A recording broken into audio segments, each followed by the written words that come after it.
So, hi, my name is Precious Phiri. I'm from Zimbabwe, the Victoria Falls region. I come from the Savory Hub, the Africa Center for Holistic Management, which is in Zimbabwe. We've been working, in holistic management. We're the first Savory Hub to be ever established, but now I'm glad that we're like 27 of us. But we are also more than just a local hub in Zimbabwe. We are pioneers of a community curriculum in holistic management. And so that curriculum is delivered in a community where I grew up in, my own communities. And what I can share is that we run a herd of about 600 cattle in the learning side at the hub. And whatever we do on the hub, we've tried to spill it out into the communities where we train. So as a person, I'm a professional communal trainer, which it's been quite an incredible opportunity to reach out to my own people with the new knowledge of hope, which I found very hopeful about 12 years ago when I learned about holistic management. And I've been working on it officially for 9 years, and I've never regretted being on this journey. And one of my probably the luckiest opportunities I've had is to be mentored by Alan Savory directly, because he visits Zimbabwe, he comes there so often, and most people would love that, but I've had that personal opportunity to be trained and mentored by him. And as a young person, I started off when I was 24. I've really grown with it, and I'm seeing lots of opportunities, and lives are being changed. People are taking charge of their lives, and we are definitely looking forward to being more stable in food, more stable in livestock ranching. And while we do that, we are building up soils, sequestering carbon, and every good thing that holistic management has to offer. When you look at Wange communal lands, where we come from, it's really a poverty-stricken area, but the 16 communities that we have engaged to work in are leading the revolution. And today, as I spoke earlier on, my appeal was if only we could get many stakeholders who would support those efforts so that it literally takes over Zimbabwe, in a sense, because we are rangeland people, we are cattle people and crops, but mostly cattle would help us have a better life. And the decisions to manage our cattle well is what holistic management is about. The decisions to think of the future generations instead of just now is what also drives me to say what will become of the future. And the future kids will look at me and say, you knew of a solution and you didn't do anything. This is a common statement that's being said now, and I'm resonating with it. It's a new eye that I got from this conference. Let me think more about the future. And this is the fire under my feet right now that's giving me to run. Yeah. Nice. Could you kind of paint a picture of what everything looked like 9 years ago when you started? And what it looks like now? Right, I can. Well, so first, cattle were just running all over. No one made a decision to really manage livestock well because we didn't understand, and we were probably hopeless and didn't know what to do. And we have one community where a river is now flowing, which hadn't been flowing for over 40 years. But because of managing the catchment of the river well, being stewards of that catchment, heading livestock according to a grazing plan, we have a river now that flows all year round. It used to just flash flood and be gone. We have now communities that have used livestock to even fertilize or impact their crop fields. Those who didn't have got 2 months of food in this season, but those who did have got 5 months worth of food. And it's been a bad season of rainfall, but then others still got 5 months worth of food. Others got 2 months worth. So those are big differences that are obviously, if well replicated, they could generally change things further and further. I can't even start talking about the hub itself, where we have healed a river that didn't flow for over 30 years. I'm sure that has been said enough today. We're running 600 cattle, but we're still way under what we are supposed to run. So we need money for those to expand it, and so that it becomes really viable and the rangeland can continue healing and supporting more wildlife. Can you describe the land itself? What it looks like near the river, and Yes, I can. Any reforestation happening along the river, or just the grasslands? The grasslands and We have good trees as well. So I think when you build a grassland, you're building the soil to support any life at all. And so we have the steadiest river banks that you can ever imagine or think of. And at first rainfall, usually we would have a flash flood of gray, muddy water. But now you can have a no flow at all for 2 rains. And then when it flows, it's just clean. And livestock and wildlife are all flourishing. We have all riparian vegetation along the river. We have the Phaidebia albidas that are showing that it is a very healthy ecosystem, and lush and big rangelands and grasslands. We have the tallest grasses in that region because it's warm.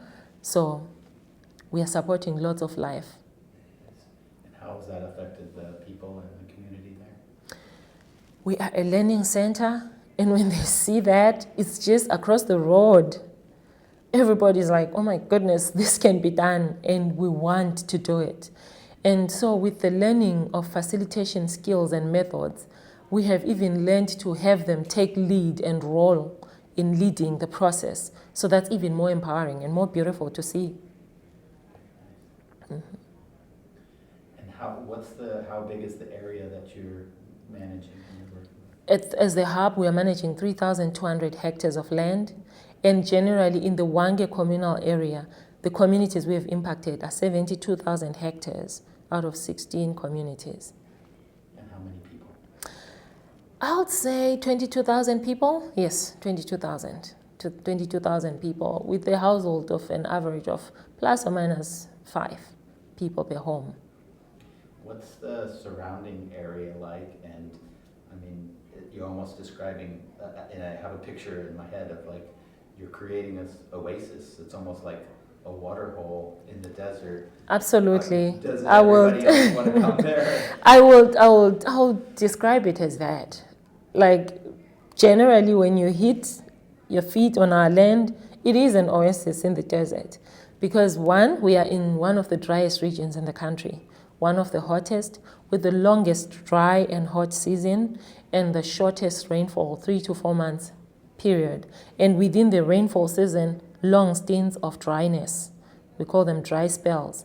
And half the times that I've been there, that I've worked there, we always have below average rainfall. And to see that you still run ahead of cattle, you still run cattle with little or no borehole pumped water, is still a miracle. It means that the soil really is a sponge that can keep our water, our carbon, and carry on revitalizing itself if we are part of that management. What kind of reaction have you gotten or any attention from larger entities or the government or any surrounding agencies or anything that are seeing what you're doing? In the last 3 years, I have seen a lot of attention from government.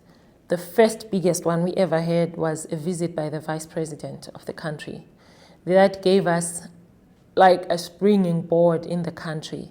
And so we have that support because the Vice President came.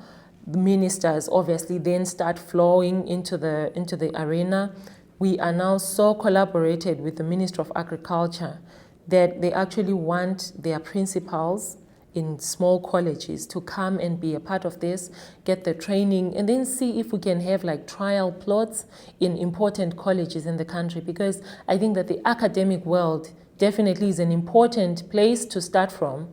And if scientifically or academically this is accepted, then we get a much bigger audience.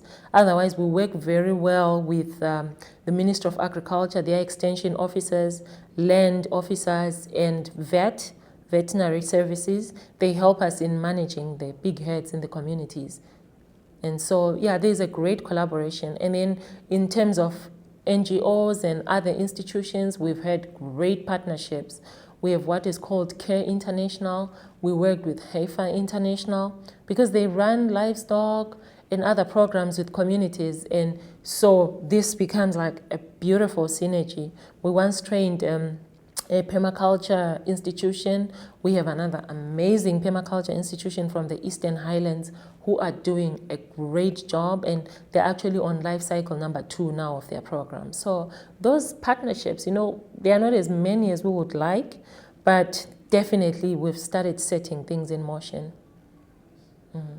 What are the next steps, or what is the vision, and what do you need to accomplish that? The next steps really is to, first, as a training hub, we are leading currently in Southern Africa, and so it's to spread even more. Now we are into Zambia, we've trained the Zambian people, we've trained in South Africa, we've trained in most African countries, but the way forward now is we are incorporating entrepreneurial capabilities for communities. So at the farm, at the ranch, we have started running pastured chicken chooks that we are going to spiral into the communities. So we have meat chickens and egg chickens and pigs. So it's going to be interesting because already we have a bit of gardening, but when we mix it with the chickens and pigs, it's going to give a substantive sustainability to communities so that they support the bigger vision of the program. Yeah. So this is maybe a little more personal question, but what has it meant to you, being a young woman, being able to come into this kind of leadership position, and what do you have to say to other young women that might be trying to do the same? Oh, that's an interesting question, because a young woman, not only just young, but from that region, and not only just from that region, with a bit of a rough background in terms of poverty. For me, what it means is that if you really keep moving and looking for answers, you can get them. And if you find them, keep one foot in front of the other, keep going. One day you'll be recognized. It's hard as a woman to really thrive sometimes in what you are passionate about. But I think let your passion keep driving you, no matter how difficult it seems, because it's a lot of work to start talking about livestock to, male counterparts and things like that. But then when you have enough passion and you work hard to earn that respect and to build the relations with people that you're working with, you're set. The stage is set, and you just need to do your thing. I think that's what I've been doing. Very nice. Yeah. Do you have any other comments you would like to state? Yeah, I think I would state something on this conference. I thank the hub for allowing me to represent them. Obviously it's like the executive director and the director of training, but they're like, you're enough to represent us. And it's been a great opportunity, great networking, and just great view of things. It's my first SI International Conference, and to see this massive number of people with so much passion, though diverse, it shows me that we are definitely beginning to realize that holistic management is not just grazing, but it's a way of life, a way of thinking, and then it becomes a whole under management. So I'm excited, and thank you for that opportunity. Mm-hmm. What do you think of California? It's nice, sunny weather, and it made me happy. I've never been in this part of the United States, so getting here just gave me a happy mood. So I'm excited. We have a similar climate, where I live up in the mountains, Mm-hmm. and sometimes 6 months with not a drop of rain. Mm-hmm. Exactly. So we have the same similar kind of situation, but here you've got the sea. Good to see a lot of water and blue skies. That's what we're used to. So, yeah. Anything else? No, except that good luck to everybody with anything they are doing. Let's continue making the change. Yeah.